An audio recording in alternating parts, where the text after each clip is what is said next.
صل على محمد صل على حبيب خدا صل على محمد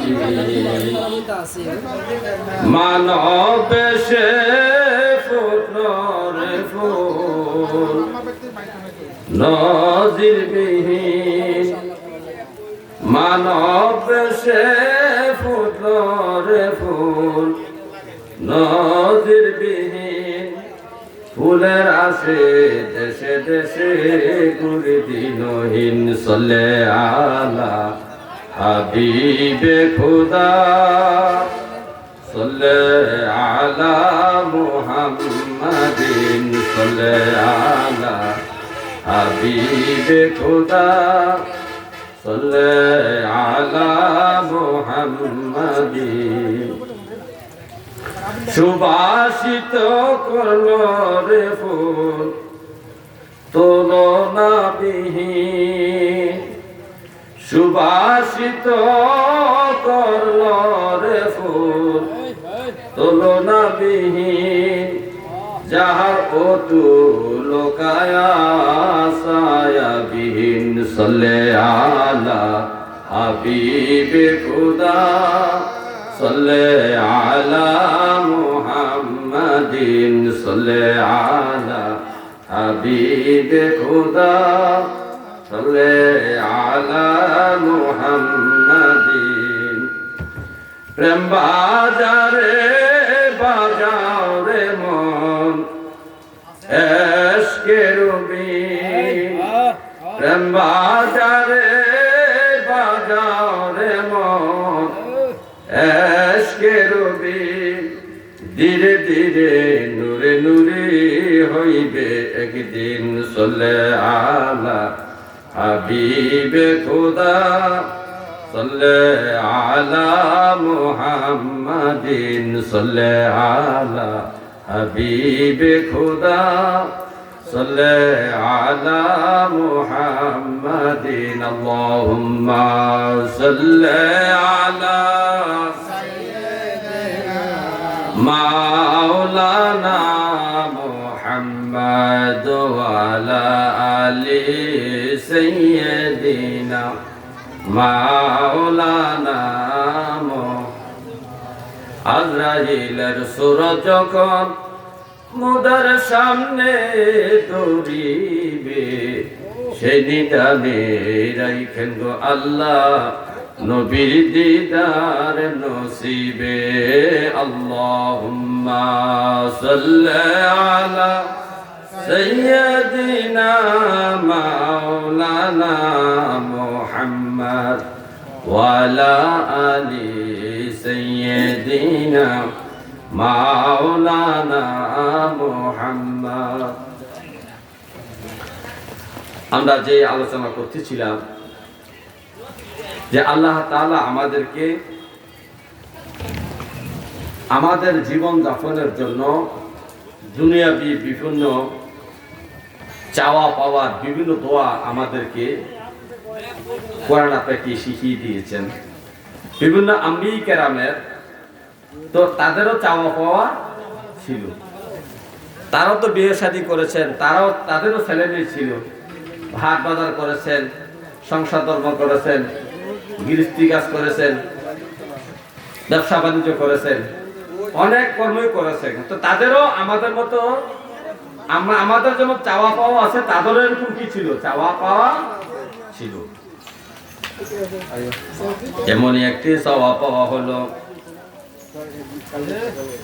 আম্বিয়া কেরাম আল্লাহর কাছে নেক সন্তানের জন্য দোয়া করেছেন, নেক কাজ ছেলের জন্য মেয়ের জন্য আল্লাহ তাআলার কাছে দোয়া করেছেন।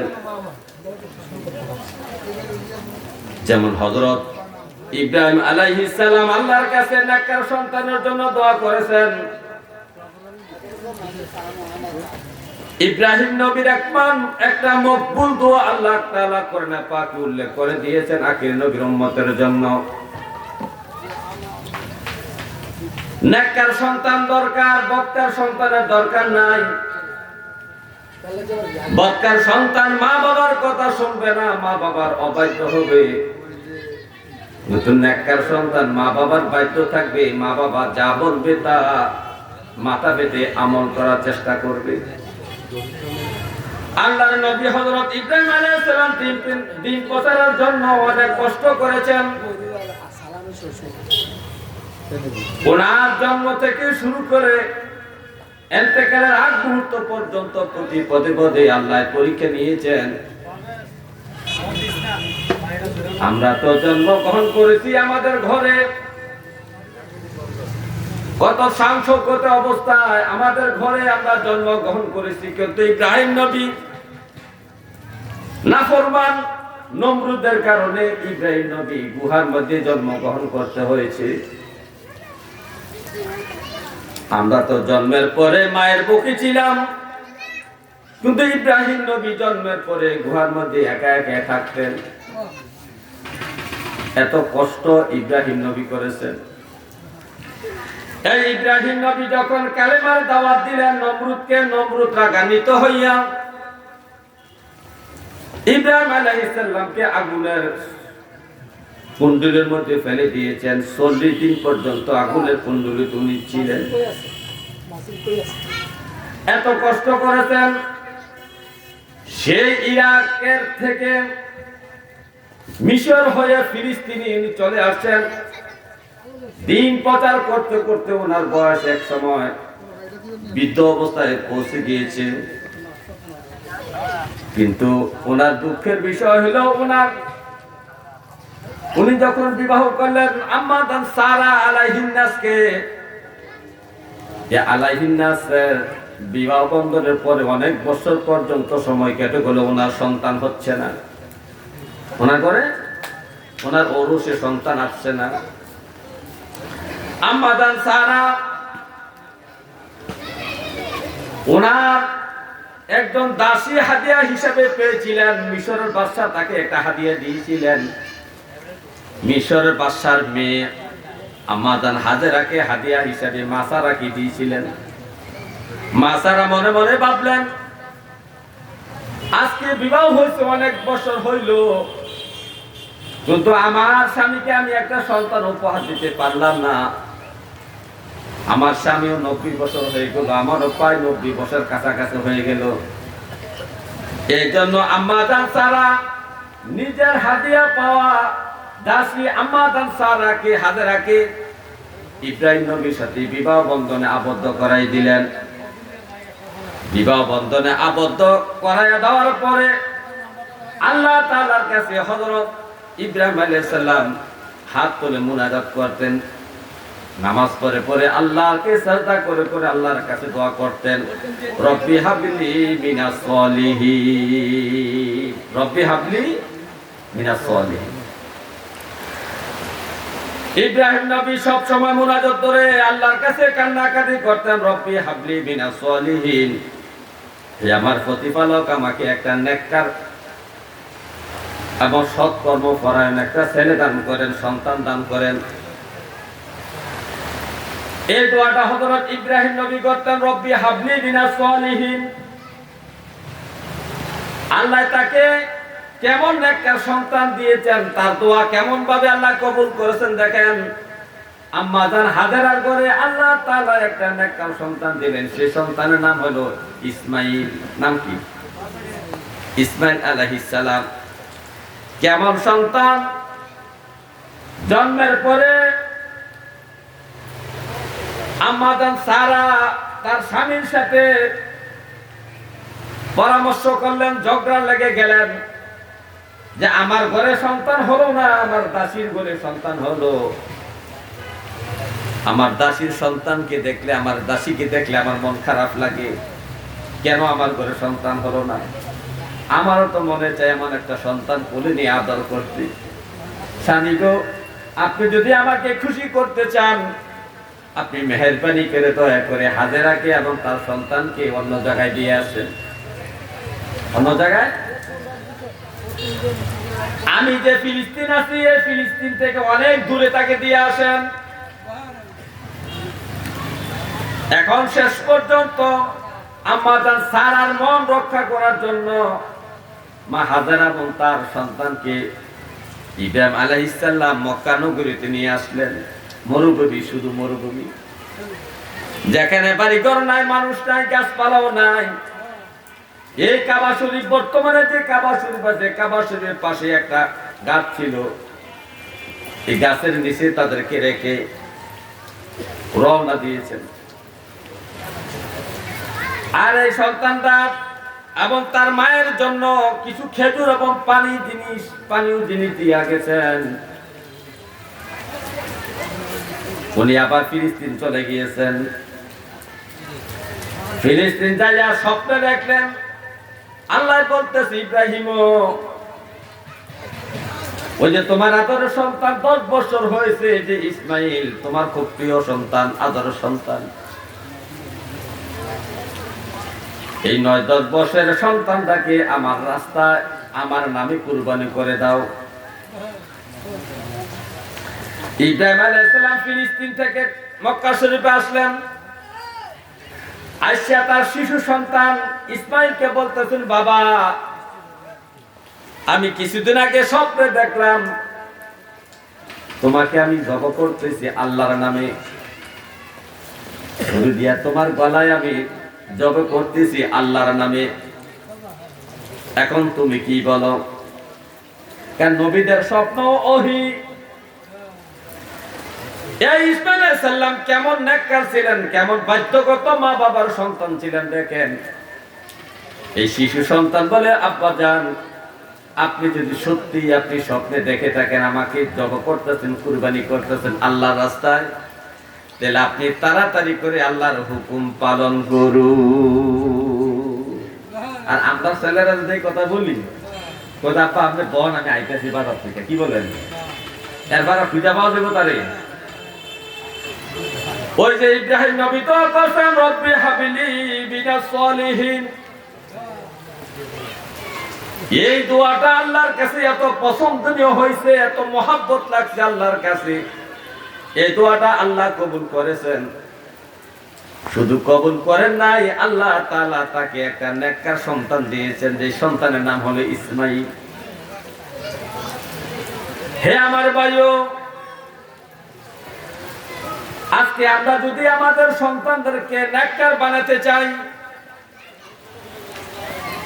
এবং আমরা যদি আমাদের স্ত্রীর ঔরসে নেককার সন্তান পেতে চাই, তাহলে নামাজ পড়ে পড়ে ওয়াস্তাঈনু বিস-সাবরি ওয়াস-সালাহ। আল্লাহ বলছে, ঈমানদাররা, তোমরা নামাজ পড়ে পড়ে ধৈর্য সহকারে আমি আল্লাহর কাছে প্রার্থনা করো। যদি আপনি নামাজ পড়ে পড়ে আল্লাহর কাছে দোয়া করতে পারো, রব্বি হাবলি মিনাস সলিহিন, রব্বি হাবলি মিনাস সলিহিন, আপনার স্ত্রীর পেটের মধ্যে আল্লাহ তাআলা নেককার সন্তান দান করবে। আর যে সন্তানটা দুনিয়া চলে আসছে, এই সন্তানের জন্য যদি আপনি এই দোয়াটা করতে পারেন, ইসমাইল নবীর মতো আপনার সন্তানও নেককার হবে, ইসমাইল নবীর মতো আপনার সন্তানও মা বাবার বাধ্য হয়ে যাবে। এই দোয়া আল্লাহ কোরআনে দিয়েছেন আমাদের জন্য, কিন্তু আমরা এই দোয়ার খবর জানি না। আর এই না জানার কারণ হলো আমরা কোরআন শরীফ পড়তে জানি না। অথচ নবীজি বলছেন, তাআল্লামুল ফারাইদা ওয়াল কুরআনা ওয়া আল্লিমুন নাস। নবীজি বলছেন, হে আমার সাহাবারা, হে আমার উম্মত, তোমরা আল্লাহর ফরজ সমূহ শিক্ষা অর্জন করো। নামাজের মধ্যে কয়টা ফরজ? 5 ওয়াক্ত নামাজে কত রাকাত ফরজ নামাজ? যাকাতের ফরজ কয়টা? হজের ফরজ কয়টা? রোজার ফরজ কয়টা? বিবাহের মধ্যে ফরজ কয়টা? জানাজার নামাজে ফরজ কয়টা? এই ফরজগুলা তোমরা জানো, এই ফরজের আমল তোমরা বেশি বেশি করে করো। ওয়াল কুরআন, এবং কোরআন শিখো। ওয়া আল্লিমুন নাস, এবং মানুষদেরকে ফরজগুলো শিখাইয়া দাও, এবং মানুষকে কোরআন শিখাও। তুমি নিজেও কোরআন শিখাও, অন্য মানুষকে কোরআন শিখাও। নবীজি বলেন, হে আমার উম্মত, আমি তো জীবিত অবস্থায় থাকতে আমি তোমাদেরকে কোরআন পড়া শিখাইছি, কোরআন তেলাওয়াত শিখাইছি। ফাইন্নী মাকবুতুন, আমি তো তোমাদের কাছে সব সময় থাকবো না, একদিন তো আমি আমার মাওলার ডাকে সারা দিয়ে আমি পরপরে চলে যাইতে হবে। সুতরাং তোমরা মানুষদেরকে কোরআন শিখাও, ফরজগুলো শিক্ষা দাও, নিজেও কোরআন শিখো, ফরজগুলো শিখো, কারণ আমি তোমাদের মাঝে সব সময় থাকবো না। হে আমার ভাই, আজকে কোরআন পড়তে না পারার কারণে এই যে আল্লাহ যে আমাদেরকে বিভিন্ন কাজে করবে দোয়া কোরআন শরীফে দিয়েছেন, এই দোয়াগুলো আমরা পড়তে জানি না, আমরা এই খবরও জানি না কোরআনের মধ্যে আল্লাহ কি কি দোয়া আমাদেরকে শিখার জন্য, আমল করার জন্য দিয়েছেন। আমরা সবাই নেককার সন্তান চাই, কিন্তু নেককার সন্তান পাওয়ার জন্য আপনার মন করার মতো আল্লাহর কাছে প্রার্থনা করলে হবে না। আপনার দোয়াটা কবুল হতেও পারে, নাও হতে পারে। আপনি বাংলা ভাষায় আল্লাহর কাছে মুনাজাত করে অনেক রকমের কথা বললেন, এটা আপনার নিজের মনের কথা, আপনার মুখের কথা। আপনার এই কথাটা আল্লাহ পছন্দ করতেও পারে, নাও করতে পারে, কিন্তু নবীদের মুখের কথা আল্লাহ পছন্দ করবেন না। ইব্রাহিম নবী নেককার সন্তানের জন্য, নেককার ছেলের জন্য দোয়া করত, রব্বি হাবলি মিনাস সলিহিন। আল্লাহ কয়, ইব্রাহিম নবী গো, আপনার এই কথাটা আমার এত ভালো লাগছে, এত পছন্দ হয়েছে, জান আমার আখির নবীর উম্মতের জন্য আমি এই দোয়াটা বরাদ্দ করে দিলাম কোরআনে পাকে। যারা নেককার সন্তান চাইবে, নামাজি সন্তান চাইবে, সন্তান পেটে আসার আগে, পেটে আসার পরে এবং জন্মের পরে যদি আমার আখির নবীর উম্মতেরা যদি এই ভেবে মুনাজাতের মাধ্যমে রব্বি হাবলি মিনাস সালিহিন, রব্বি হাবলি মিনাস সালিহিন বলে আমি আল্লাহর কাছে মুনাজাত করে, প্রার্থনা করে, কান্নাকাটি করে, তাহলে আমি তার সন্তানদেরকে নেককার বানাইয়া দিব। যেমন এভাবে আমি ইব্রাহিম নবীর দোয়া কবুল করেছি, আমার ইব্রাহিম নবীর দোয়া যখন আমার আখির নবীর উম্মতরা করবে, তাহলে ইব্রাহিম নবীর মহব্বতে আখির নবীর উম্মত হওয়ার কারণে আমি তাদের দোয়া কবুল করে তাদের সন্তানদেরকে নেককার বানাইয়া দিও। আল্লাহুম্মা সাল্লি ওয়া সাল্লিম, আল্লাহুম্মা সাল্লি ওয়া সাল্লিম আলাইহি ওয়া আলিহি মা'হু আজমাইন, আল্লাহুম্মা সাল্লি ওয়া সাল্লিম, আল্লাহুম্মা সাল্লি ওয়া সাল্লিম। মাওলা তোমার দয়া বিদে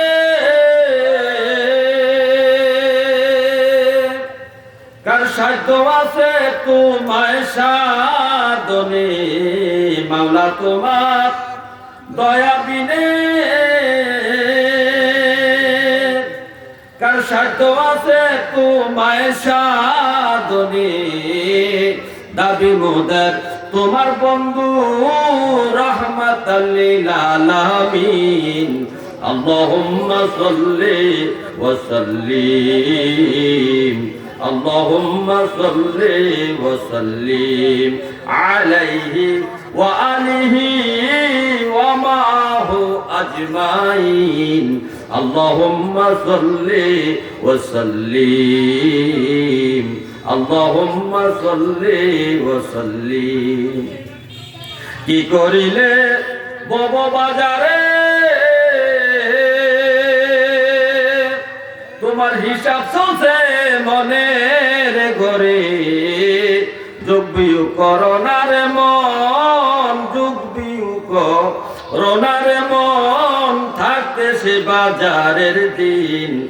আল্লাহুম্মা সাল্লি ওয়া সাল্লিম, আল্লাহুম্মা সাল্লি ওয়া সাল্লিম আলাইহি ওয়া আলিহি মা'হু আজমাইন, আল্লাহুম্মা সাল্লি ওয়া সাল্লিম, আল্লাহুম্মা সাল্লি ওয়া সাল্লিম। হে আমার ভাইও, আজকে আমাদের সমাজের মধ্যে অনেক গুনার কাজ চলে। আমরা অনেক মা বাপ আমাদের সন্তানদেরকে নিয়ে বিধিব্যস্ত আছি। আমাদের সন্তানের নাকি খারাপ ছেলেদের সাথে মিশে খারাপ হয়ে যায়, খারাপ মেয়েদের সাথে চলাফেরা করে নাকি আমাদের সন্তান খারাপ হয়ে যায়। তার জন্য আমরা প্রত্যেকটা মা চিন্তাগ্রস্ত থাকি। কিন্তু এই চিন্তাগ্রস্ত থাকার চেয়েও বেশি বেশি যদি আমরা সন্তানের জন্য দোয়া করতে পারতাম আল্লাহর কাছে নবীদের শিক্ষা অনুযায়ী, তাহলে দুশ্চিন্তা আমাদের করা লাগবে না। হযরত লূত আলাইহিস সালাম এক চরম মুহূর্তের মধ্যে একটা দোয়া আল্লাহর কাছে করেছিলেন। তার সম্প্রদায়ের লোকেরা নোংরামি পাপাচারে লিপ্ত থাকতো, জানা ব্যভিচার করতো, পুরুষে পুরুষে জানা করতো, মহিলা মহিলা জানা করতো। সমকামিতার অভিশাপ, সমকামিতার পাপ যারা শুরু করছিল, এই সমাজের মধ্যে লূত আলাইহিস সালাম তার মেয়েদেরকে নিয়ে জীবন যাপন করতেছেন। একদিন তার বাড়ির মধ্যে দুইজন যুবক মেহমান হিসাবে বেড়াতে আসছেন। সুন্দর দুইজন যুবক, যাদের চেহারা নূরানি চেহারা। এমন দুইটা যুবক লূত আলাইহিস সালামের বাড়িতে বেড়ানোর জন্য আসছেন। ওনার বাড়িতে এই যুবকগুলা ঢোকার সময় বাড়ির আশেপাশে, রাস্তার আশেপাশে লোকগুলা দেখলো যে লূত আলাইহিস সালামের বাড়িতে দুইজন মেহমান আসছে। এই সমাজের খারাপ ছেলেগুলা, খারাপ মানুষগুলা তাদের চোখের সামনে পড়ে গেল। তখন তারা তাদের সাথে খারাপ কাজ করার জন্য, সমকামিতা করার জন্য, তাদের সাথে খারাপ নোংরামি আচরণ করার জন্য, যৌনলিপ্সা নিবারণের জন্য যখন লূত আলাইহিস সালামের বাড়িতে খারাপ মানুষগুলা জমায়েত হইল, আয়েশা লূত আলাইহিস সালামকে বলতেছে, হে লূত, তোমার বাড়িতে আজকে দুইজন সুন্দর যুবক আছে, যুবকগুলাকে আমাদেরকে দিয়া দাও, আমরা তাদের সাথে আনন্দ উল্লাস করব। লূত আলাইহিস সালাম একজন নবী, সে তাদেরকে অনুরোধ করে বললেন যে বাবারা, আমার বাড়িতে মেহমান আছে, তোমরা তাদের সাথে খারাপ ব্যবহার করো না, তাদের সাথে সমকামিতার আচরণ করিও না, যৌন মিলন করার জন্য তাদের সাথে চেষ্টা করিও না। দেখো না, আমার সুন্দর সুন্দর মেয়ে আছে, আমার ঔরজাত সুন্দর সুন্দর মেয়ে আছে, তোমরা যদি চাও তাহলে আমার মেয়েদেরকে তোমাদের সাথে বিবাহ বন্ধনে আবদ্ধ করাই দেই, তাদের সাথে তোমরা আনন্দ উল্লাস করো, কিন্তু যুবকদের সামনে আমাকে লজ্জা দিও না, আমার যুবকদেরকে তোমরা কিছু করিও না, কিছু বলিও না। এই সমাজের খারাপ মানুষগুলো বলতেছে, লূত, তুমি তো জানো তোমার মেয়েদের আমাদের দরকার নাই, আমাদের দরকার হলো তোমার বাড়িতে দুইজন যে মেহমান আছে, যুবক সুন্দর, তাদেরকে আমাদের হাতে তুলে দাও। এই যুবকেরা যখন ঘরের মধ্যে ঢুকলেন, উনি আশঙ্কা বোধ করলেন যে তার বাড়ির আশেপাশে গ্রামের মানুষগুলা তাদেরকে ধরে নিয়ে যাবে নোংরামি করার জন্য, যৌন চাহিদা মেটানোর জন্য। নারে তাকবীর, আল্লাহু আকবার, নারে রিসালাত, ইয়া রাসূল। বাসিরউদ্দিন হেলালী সাহেবের আগমন, বাসিরউদ্দিন হেলালী সাহেবের আগমন আজকের মাহফিলের পক্ষ থেকে।